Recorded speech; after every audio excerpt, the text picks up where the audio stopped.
Hey everybody, KC here. So we take a lot of things for granted when it comes to the food supply, and the thing we probably take the most for granted is the idea that everything should be available all of the time. For lots of reasons, that strikes me as being a little bit foolish. And that was sort of underlined the other day by a story in the Idaho Statesman about how, and I quote, "In the past 40 years, Idaho has lost nearly a quarter of its farmland. Millions of acres, once filled by crops or livestock, were sold and developed into shops and suburban neighborhoods," which, by the way, is kind of ironic because one of the things everybody's talking about these days is the fact that there's a lack of housing.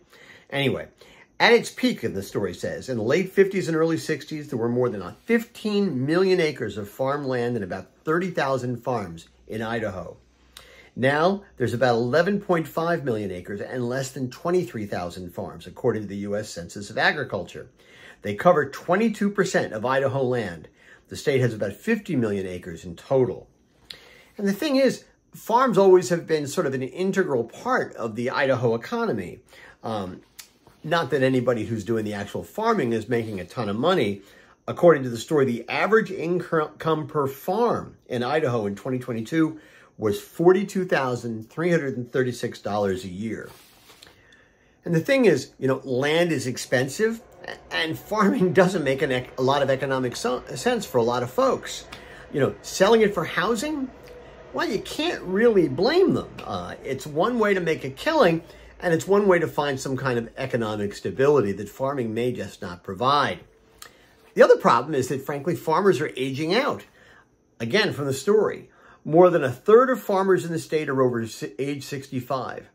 In 2022, the average farmer was 56.6 years old, up slightly from 56.4 in 2017. The average age was 55.8 in 2002 and 50.6 in 1982. Project a little bit into the future, the average age of the Idaho farmer is going to be dead. Less farmland there is, the fewer items that can be farmed. And, of course, there are going to be lots of alternatives, whether it's vertical farming, things like that. But a lot of those things may end up making food more expensive, not less expensive. And, of course, one of the other subjects on everybody's mind these days is food inflation, how much things cost.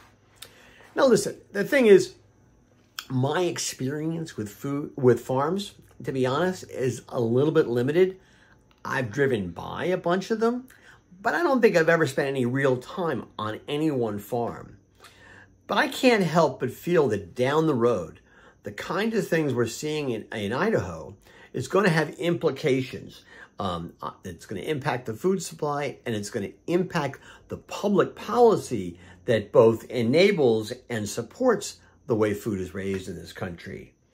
And the other thing is, quite frankly, it does feel like to some degree the country's going to lose a little bit of its soul bit by bit. Anyway, that's what's in my mind this morning. And as always, I want to hear what's on your mind.